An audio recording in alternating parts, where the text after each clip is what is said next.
We're rolling. We're rolling. Okay, welcome back to Scales of Safety with me, Pete Collins.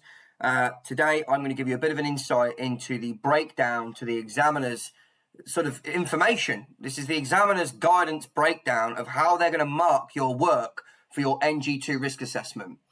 First of all, obviously, let's show you how to find it and where to get it. So, if you go to Google and you simply type NG2 examiner's marking breakdown, there it is. So this is a great, when this is on the NEBOSH website, but effectively it's there for everybody, really, the way I look at this. The idea is that there is a bit of a video here from Maxine from NEBOSH, and there is also an interactive sort of guide that we have. Let me just go back into the top here.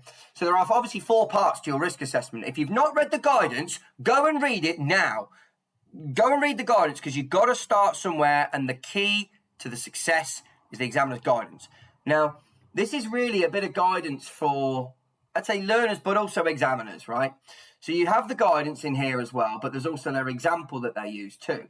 I'm trying to get a few bits across here, but again, you've got these description of the organisation, so critically and outcomes. You've got the nice to haves and what we call the must haves.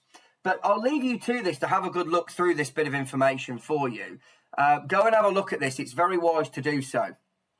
And then you've got different parts. Obviously, your part 2 now, talking about, let's go to the guidance here. So critically, this is a must-have section. But the real thing that you want to go and look at is this box here where it says resources, right? Click that, get the marker's guidance, and this is your harpoon with the guidance to show you what examiners are going to look for. You have to hit this criteria. This is giving them some information of what they can use and show standardization, you might say. Yeah, keeping it consistent, because it's very subjective from examiner to examiner. And I'll share some bits with you in a minute on some of the personal feedback I've seen from examiners recently. Okay, let's scroll down and have a little look here. So we've got here part 1. Obviously, with your part 1, you're painting a masterpiece for the examiner. I should be able to read a part 1 and see quite clearly that we've got hazard categories booming out to me. So it's like we've got, I don't know, let's just describe a construction site. So we're going to have, a multi-story construction facility of a block of flats. It's going to have things such as scaffolding. It's going to have maybe excavations going on. It's going to have movement of people and vehicles in the workplace. And when you describe a site, a typical construction site, you will sort of pick out sort of categories potentially from that. Description of the organisation, how many workers, what's the, you've got activities, you've got shift patterns here as well, types of activities undertaken. So you should really be able to describe to the examiner the masterpiece of your part 2 in your part 1. That's really, really important, I feel. And what are the categories? Well, here they are. So these are the 20 categories from NEBOSH. And this is what you'll learn with your learning provider.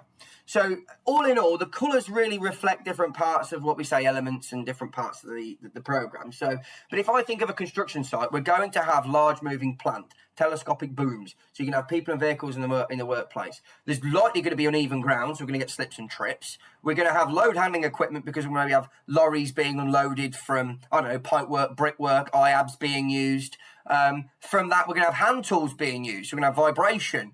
We're going to have noise from excessive use of tools or generators moving. We're going to have, potentially temporary lighting in place because it might not be a full built construction site yet. And again, we might have health, welfare, work environment. We could have mechanical hazards, work equipment and machinery. So when you describe your part 1, even dust, we can have dust in there too. So when you describe your part 1, make sure that it tells a story to the examiner of what they would expect to see in part 2. If you take a typical warehouse distribution center, right? So we're looking at your standard DPD Amazon distribution warehouse. We're going to have forklifts knocking around in there. So we're going to have movement of people and vehicles in the workplace. we're probably going to have like packaging machines and boxing machines as well. So we could have a trap, a crush, a drawn in. So we've got work equipment and machinery.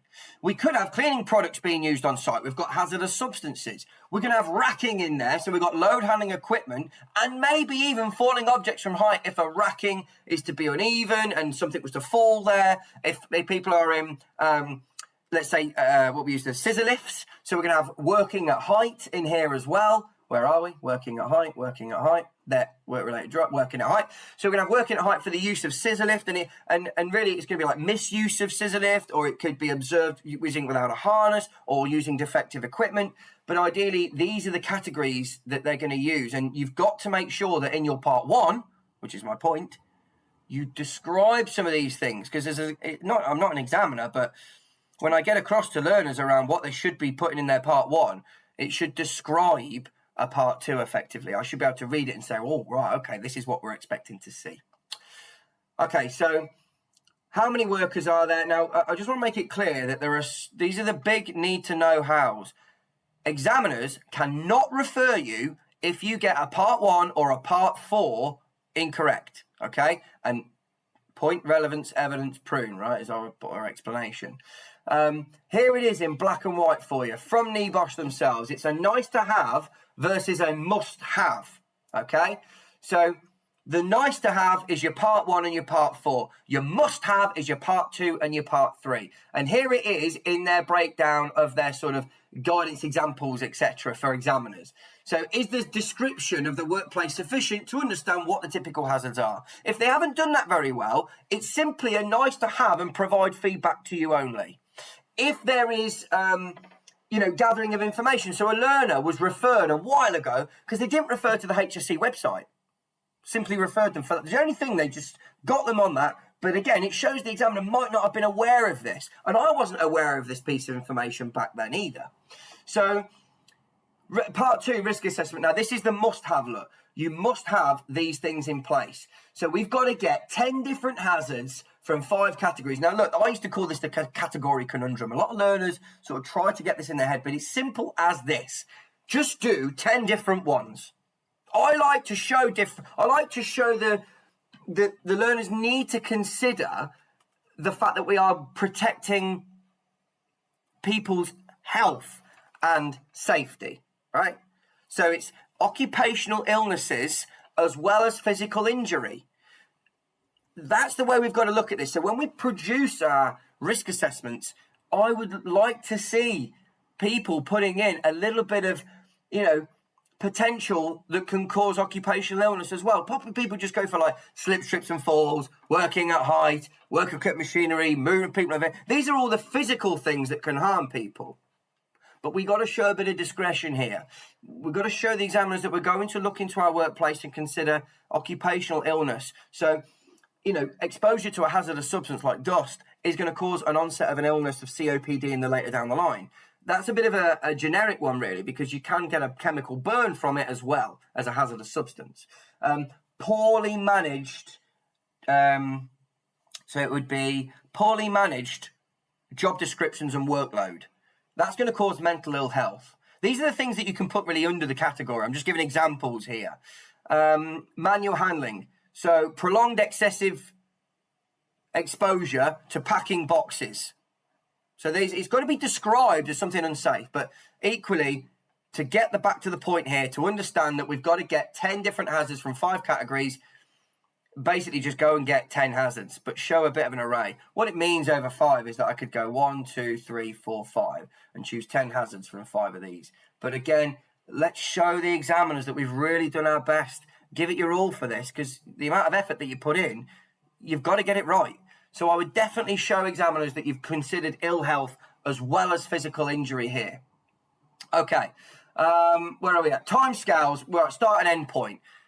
To me, again, when we look at the timescales for start and end point, what that means is that, let's say you have a timescale of putting something in within a week. The start point would be the day of the assessment conducted. Your start point is the day that you did it, right? You intend for it to be started as soon as the assessment is finished. So the end point would be, well, the week from it, the end of that week. So the end of the action, you could say. I don't see a lot of learners getting picked up on this. It could well be that they start to. The NEBOSH example that they provide doesn't include a start or end point. Bit of discrepancy there between their example. If you want to know a bit more about the example and how it can be produced, go and have a look at how we do it. Risk assessment, how we do it. It's another video I've done. It's about 30 minutes long. Part 3.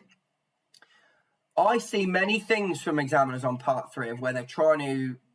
I had somebody recently, they were referred because they didn't refer to enforce. Well, they put enforcement notices, but they didn't put revoke of certificates and improvement and prohibition notice.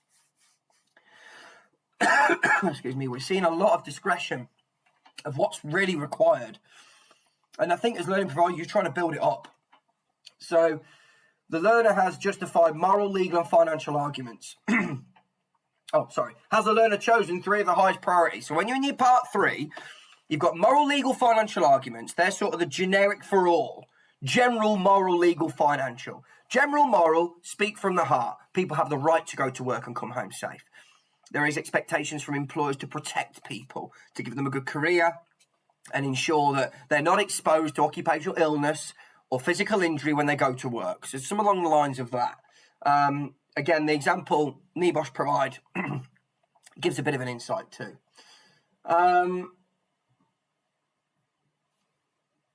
The chosen of these actions, sorry, I digress there slightly.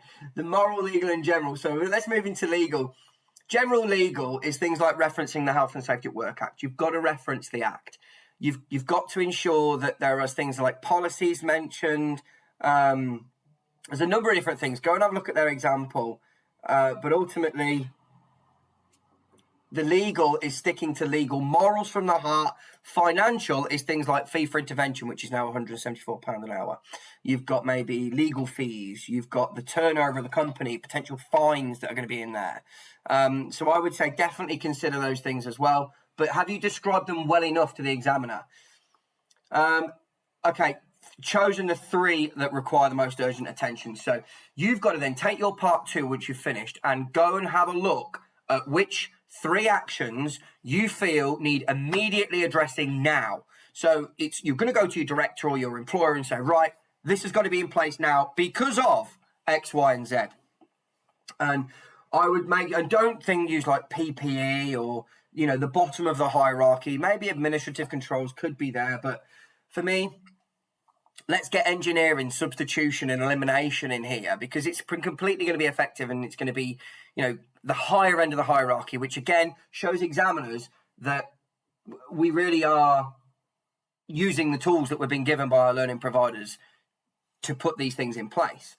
But this again is a must-have. So have you selected the 3 most urgent things from your column 4, which is your further actions? Have you chosen 3 of those? And just go and get them and copy them straight in, okay? Okay, now we've got what we know is intended impact. So what we've got, learner-specific legal arguments considered for... So, okay, for each action that you provide, so let's say that we might be looking at a one-way traffic system for a forklift unloading area. So we want our forklifts to come in one way, and again, we want to protect the driver and anybody else there. We're going to create this sort of safe zone for vehicles to be loaded and unloaded. Now, the specific legal arguments are going to come from the regulations. So just off the top of my head, I'm thinking HSG 76, warehouse distribution, I believe it is. We've got the welfare regs, I think it's 17 or 18, which talks about traffic management. So you're going to pull out specific legal information to support your argument to your employer to say, yo, we're breaching regs.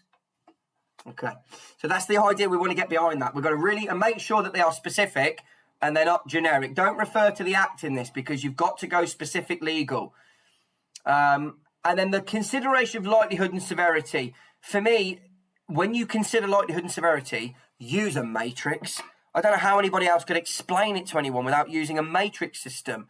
I see a lot of people refer because they haven't clearly described it. And NEBOSH don't do it in their example or their sample, which isn't great, but I would recommend you definitely use a matrix. And you've got to use the words from the matrix. So if the likelihood is probable, use probable and show your calculations to examiners. we must demonstrate that we know what we're talking about here. This is really effectively one of the biggest things that we look at when we're controlling hazards. It's about, are we applying more? And again, when I look at it and you calculate it, I say risk assessments time and time again, where they're like, oh yeah, we've gone from a 25 down to a 2, and they're using administrative control measures. Take it to work, is it? It's got to be engineering. It's got to, you want to see that being brought down significantly by more engineering controls, substitution measures, and elimination effectively. So that one-way zone we're talking about, if we create that and we have a designated place for the driver, we've really almost eliminated it, because we're not going to allow the driver in that area. And again, we would describe likelihood and severity. And I might do a little video on likelihood and severity for you all as well, and give you a quick insight to that too. But you've got to be specific with your legal arguments, and you've got to make sure that I'd say show your calculations. I would say use a matrix, and then also put your before and after. Because again, I've seen learners referred because they've not put in their after. So you've got what we call your residual risk, which is what you're left over with. So it's before and after. Show those calculations from your matrix. Do it and again, put those buzzwords in from your matrix as well. Right, intended impact to the action. You've got to really justify there the intended impact is because of X, Y, and Z. What I mean by this is that the intended impact is from that one-way zone, the intended impact would be that nobody else would be able to access that area. If we have barriers and signage and engineering we got there, we'd relinquish the keys off the driver, maybe have a driver control key system. But again, you're only choosing one action. So I've just described 3 there: signage, barriers, and key relinquish, revoking of keys from drivers. So your part 3, justification action 1, is simply going to be install a one-way zone and install a barriers, or the one-way zone was what our point was making here. So only use one action in your part 3 for action 1, action 2, action 3. If you think of it, for that one-way, that activity, I could justify maybe 3 actions in 1, 2, and 3. I could say 1 would be to relinquish the keys, so then we eliminate an uncontrolled vehicle movement. We could have engineering controls from the barriers, which again is going to prevent unauthorized vehicles coming into the facility. And then we could also have signage, which is administrative. So it would be providing information. We could include that in our inductions, and then you probably want to see that in your part 2 anyway. So the intended impact is because of X, Y, Z. Likelihood and severity has been discussed. And then the justification for the time scale. Now, when I look at the justification and you see it, it's got to really be the fact that you're saying that something's going to go seriously wrong. You're justifying it before and after. The justification comes based off, let's say you have now that same forklift one-way zone. We have 150 employees on the site. And let's say when your description of the risk assessment, you mentioned that there's around 5 to 10 forklift drivers and let's say 50 deliveries a day, right? So if you average that, there's a likelihood that it's frequently occurring, and we don't have a one-way activity zone for our justification is going to be maybe 3 months. Because let's think about that. We've got all these drivers to consider. We've got to start then getting plans, drawings. We're going to have to work out where the zone's going to be. We're going to have to get contractors in to build that zone effectively. We're going to have to do a signage audit, put signage up. We have to make sure it complies with our specific legal arguments. And the justification needs to come from really like parts of your part 1, your size of your organisation. When I ask people to consider their time scale, I would look at part 1 to see if it really matches. And let's say, for example, we want to put health surveillance within a week, and yet we've got 350 employees. That ain't going to happen. So you've got to make sure that your timescales are working really well within your part 1. And your justification, your part 3, sits nice and clearly from your part 2. So they're all going to merge and marry together. Right, whether you feel the risk will be fully controlled. So you must state, I feel this will, or I feel this will not fully control the risk. I would put it because, again, I've seen examiners refer people because they simply haven't put it. Okay, and then part 4 finally is a nice to review. It's a nice to have. They shouldn't be referring for this, but has the learner set a realistic review date? Your review date will come basically past in your part 1 and your organisation. So you look at the review date, let's say it's usually 12 months. But if it's a very, very small company with maybe 10 people, you might say you could do it in 6 months, you know. Most generically, I see 12 months in here, but it must be of the date a year from your review date. So 2024 would be 2025, right? Because I've seen, again, recently, examiners refer learners because they've put the same date. Now, this is probably just going to be a knowledge-based error, a skill-based error from the learner, but the examiner has no right to refer them for it, and yet they did. So make sure that your review dates are set under a realistic time frame, and that the intended findings will be communicated. You know, you put up different charts, you're going to communicate through meetings, email reminders, and has the learner indicated how they're going to follow up on that? So are you going to display it? You're going to share it on the intranet system? You're going to hand out copies? You're going to display it in a communal area? You know, what are you going to do to make sure that you've, you know, communicated it, but also checked up on people that are going to do it? You're going to set monthly meetings to make sure the actions are filled properly and they're followed up properly. But again, this is just a nice to have. It's not a must have. Okay, so in conclusion from this video then, where are we at? First of all, piece of information, markers guidelines, the examiners marking guideline schemes. Part 1, part 4, they can't refer you for it. Where to go? Remember that we got the interactive learning guidance to help you as well. Example there and guidance. And then finally, you know, just some top tips really on what to look for from, and just explain the examiner's guidance to you. My name's Pete Collins, Scouts of Safety. Thanks for your time. I'll see you again soon. Cheers.